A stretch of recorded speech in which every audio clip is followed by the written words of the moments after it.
High students. So আমরা আগের পার্টে আমরা যেগুলো যে পলিমার সম্বন্ধে আমরা দেখেছি, আমরা ইথাইল অ্যালকোহলের বিভিন্ন ধর্ম, তার রাসায়নিক ভৌত ধর্ম, তার বিক্রিয়া, ঠিক আছে, এগুলো আমরা কিন্তু আগের তোমার লেকচারে কিন্তু এটা আমরা আলোচনা করেছি। বেশ, আজকে আমাদের লাস্ট লেকচার এবং এই লেকচারটা আমাদের জৈব রসায়ন এই লেকচারে শেষ হয়ে যাবে, ঠিক আছে। তো লাস্ট লেকচারে আমরা যেটুকু বাকি আছে এইটুকু আমরা আজকে কমপ্লিট করব। সো দেখা যাক। তারপর নেক্সট হচ্ছে আমাদের অ্যাসিটিক অ্যাসিড। অ্যাসিটিক অ্যাসিড, ওকে। অ্যাসিটিক অ্যাসিড সংকেত কি? CH3COOH, কার্বক্সিলিক গ্রুপে, ঠিক আছে। বেশ, অ্যাসিটিক অ্যাসিড ব্যবহার কি? সাধারণত ভিনিগার প্রস্তুতিতে ব্যবহার করা হয়। তোমরা অনেক ক্ষেত্রে ভিনিগার টার্মটা শুনে থাকবে হয়তো, যে রন্ধন শিল্পে বা রান্না কাজে কিন্তু আমাদের ভিনিগার ইউজ করা হয়। তাছাড়া কি বিভিন্ন তোমার ওষুধ প্রস্তুতিতে, অ্যাসিটেট লবণ প্রস্তুতিতে আমাদের কিন্তু অ্যাসিটিক অ্যাসিড ইউজ করা হয়। বেশ, অ্যাসিটিক অ্যাসিডের ভৌত ধর্ম কি? অ্যাসিডের ভৌত ধর্ম হচ্ছে এটি জলে দ্রাব্য, ঠিক আছে, আর এটি তীব্র গন্ধ আছে, এর তীব্র গন্ধযুক্ত একটা বর্ণহীন তরল, কোনো কালার নেই এবং এর একটা তীব্র গন্ধ আছে, ঠিক আছে। আর আমরা যে ভিনিগারটা বলি, ভিনিগারটা হচ্ছে অ্যাকচুয়ালি কিন্তু এই অ্যাসিটিক অ্যাসিডেরই জলীয় দ্রবণ এবং লঘু জলীয় দ্রবণ, যার মধ্যে অ্যাসিটিক অ্যাসিডের পার্সেন্টেজ থাকে 4 to 8% মতো, ঠিক আছে, আর বাকি সবটা জল থাকে। বেশ, এর রাসায়নিক ধর্ম কী হবে? এর রাসায়নিক ধর্ম হচ্ছে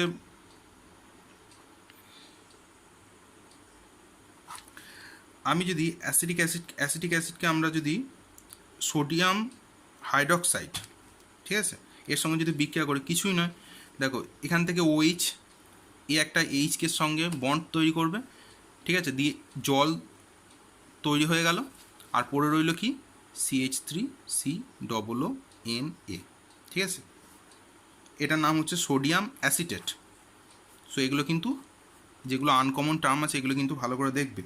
সোডিয়াম অ্যাসিটেট, বেশ, এটা হচ্ছে 1 নম্বর বিক্রিয়া। 2 নম্বর হচ্ছে যদি আমি অ্যাসিটিক অ্যাসিডের সাথে সোডিয়াম বাইকার্বনেট NaHCO3 এর সঙ্গে যদি বিক্রিয়া করি তাহলে কী তৈরি হবে? সিমিলারলি বাইকার্বনেট থেকে দেখো আমরা কী আসতে পারে, সিম্পল আমরা দেখতে পাচ্ছি, একটা আইডিয়া করতে পারছি যেখান থেকে কার্বন আসবে বিক্রিয়া করলে।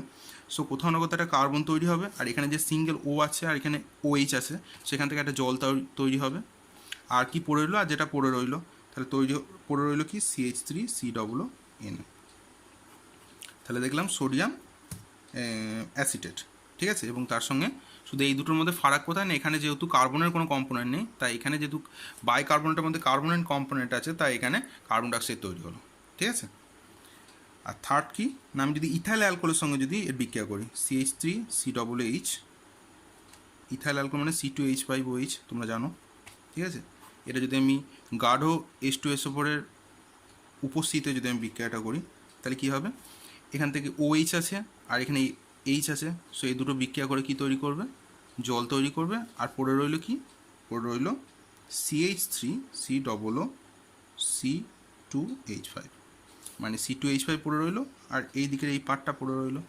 সো এই দুটো পার্টের মধ্যে অ্যাড হয়ে কী হলো? CH3COC2H5, ঠিক আছে। বেশ, এরপর আমরা দেখব যে এই যে মিথাইল অ্যালকোহল এবং ইথাইল অ্যালকোহল, এদের ক্ষতিকারক প্রভাবটা কী।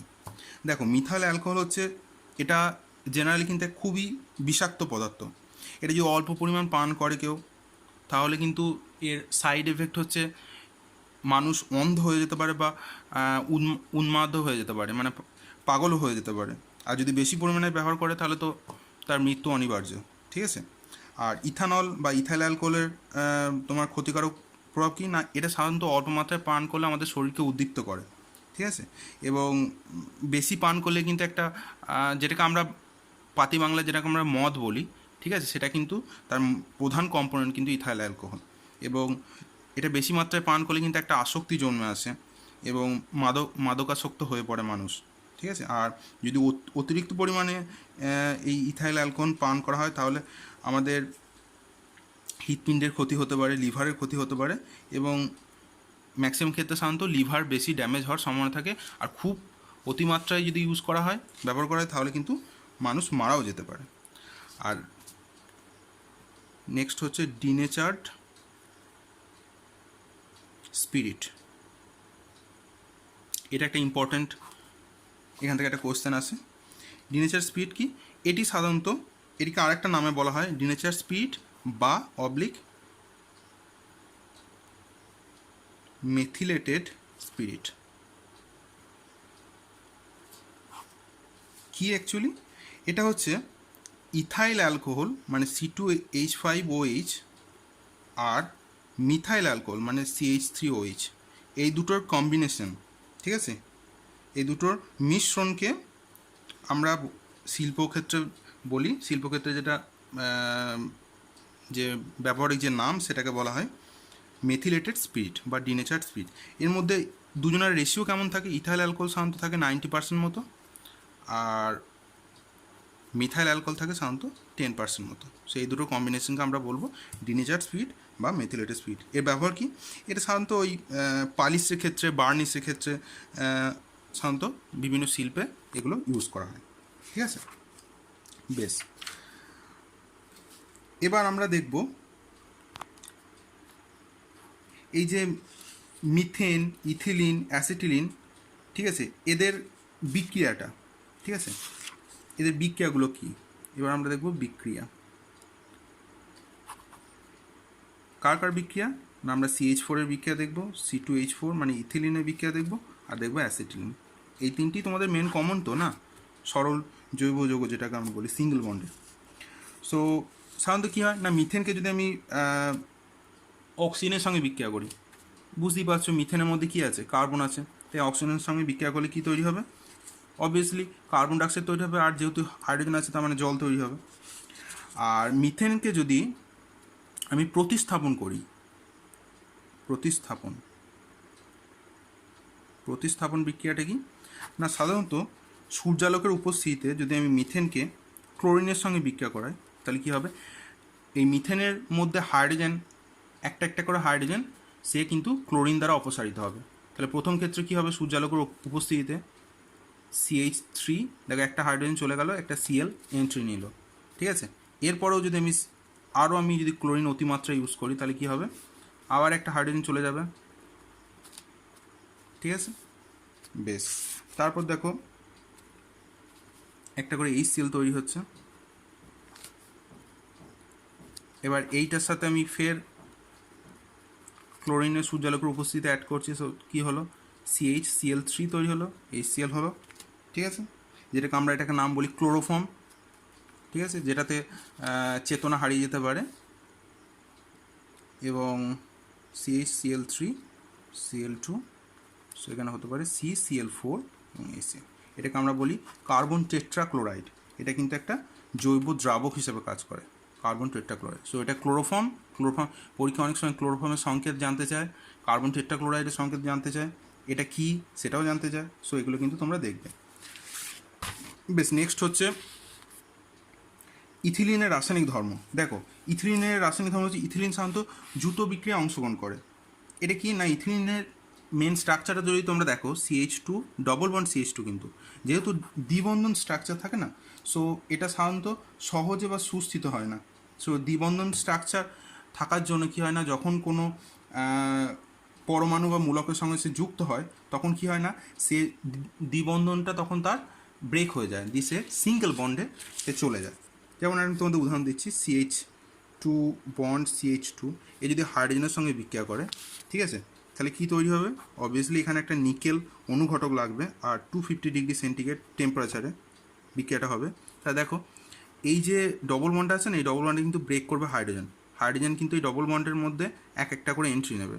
সো CH2 ছিল, এখন একটা হাইড্রোজেন এইদিকে চলে গেল, সিঙ্গেল বন্ড CH, মানে ইথিন তৈরি হয়ে গেল, ইথেন তৈরি হয়ে গেল। সিঙ্গেল বন্ড তো ইথেন, নট ইথিন। এইটা ইথিন, এইটা হচ্ছে ইথেন, ঠিক আছে?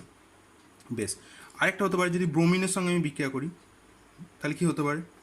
CH2 ডবল বন্ড CH2, দেখো ব্রোমিনের সঙ্গে বিক্রিয়া করছি, কার উপস্থিতি না CCl, এইখানে দেখো CCl4 ইউজ হচ্ছে, ঠিক আছে? কী হবে না, সেম ব্যাপার হাইড্রোজেনের ক্ষেত্রে যেমন ও বন্ড দুটোকে ভেঙে দিয়েছিল, এও তাই করবে। তাহলে এ তৈরি হলো CH2Br বন্ড CH2Br, ঠিক আছে? একে বলে ইথিলিন ডাইব্রোমাইড, যেহেতু দুটো ব্রোমাইড আছে অতএব ডাইব্রোমাইড। বেশ, এবার হচ্ছে ইথিলিনের পলিমারাইজেশন, মানে যেটাকে আমরা দেখলাম যে কীভাবে ইথিলিন মনোমার, সেখান থেকে অনেকগুলো ইথিলিন বা N number of Times ethylene একসঙ্গে তোমার বিক্রিয়া করে কি হলো না একটা পলিমার তৈরি হলো, যেটাকে আমরা কি বলছি যে পলিথিন বা পলিইথিলিন। তোমরা এটা দেখেছো, এই বিক্রিয়াটা মনে রাখবে, ইথিলিনের পলিমারাইজেশন,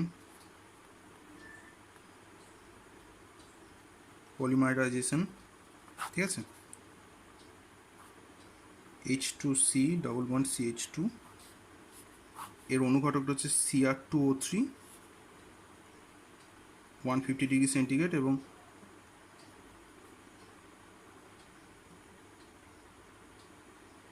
ATM 1500 থেকে 2000, ঠিক আছে। এটিএমের মধ্যে প্রেসারটা থাকবে এবং তৈরি করবে কি CH2 বন্ড CH2, যেটা হচ্ছে আমরা পলিথিন। আর অ্যাসিটিলিনের বিক্রিয়া কী হবে দেখো, অ্যাসিটিলিন হচ্ছে, এটা সাধারণত হাইড্রোজেনের সঙ্গে এটি হাইড্রোজেনের সঙ্গে যদি বিক্রিয়া করে এবং প্লাটিনাম অনুঘটকের সাহায্যে কী হবে, এই হাইড্রোজেন এখান থেকে ট্রিপল বন্ড আছে, তাহলে এখান থেকে একটা বন্ধন সে ব্রেক করবে, যে তাকে ডবল বন্ডে নিয়ে যাবে, তাহলে CH2 ডবল বন্ড CH2। ফের যদি আমি এর সঙ্গে যদি আমি হাইড্রোজেনের বিক্রিয়া করি এবং সেটা প্লাটিনাম অনুঘটক উপস্থিত, তাহলে কী হবে, আবার ডবল বন্ড ব্রেক করবে, দিয়ে কী হবে, সিঙ্গেল বন্ডে নিয়ে যাবে। সো কিন্তু তৈরি হলো ইথেন, তৈরি হয়ে গেল। এবার ধরো মনে করো আমার যদি এমন হয় যে ব্রোমিনের সঙ্গে যদি বিক্রিয়া করি অ্যাসিটিলিনে, ট্রিপল বন্ড CH Br2, তাহলে কী হবে, HC ডবল বন্ড CH। দেখো এখান থেকে কী হলো, একটা বন্ধন সে ব্রেক করবে, ঠিক আছে। দিক হলো না, এখানে এন্ট্রি নেবে একটা Br, একটা এন্ট্রি নেবে Br।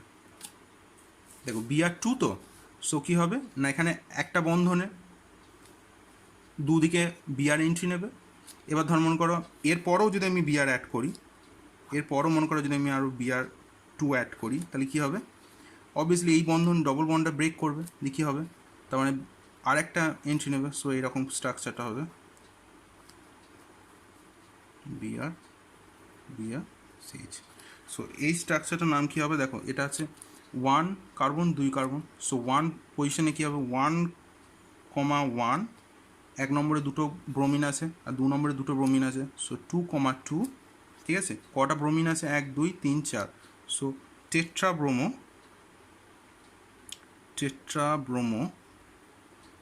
কী হবে, স্ট্রাকচারে কি সিঙ্গেল বন্ড এবং দুটো আছে ইথ এবং এন হবে, যেহেতু সিঙ্গেল বন্ড আছে, সো ইথেন, ঠিক আছে।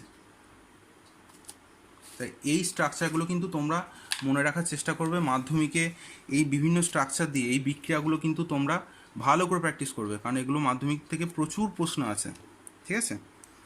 আর এই একটা চ্যাপ্টার, এই চ্যাপ্টারটা হচ্ছে এমন একটা চ্যাপ্টার, খুব স্কোরিং চ্যাপ্টার। এই চ্যাপ্টারটা যত তোমরা প্র্যাকটিস করবে, যত এখান থেকে তোমরা রিয়াকশানগুলো, এই বিক্রিয়াগুলো করার চেষ্টা করবে, এই চ্যাপ্টার কিন্তু প্রচুর তোমাদের নাম্বার তুলে দিতে পারে।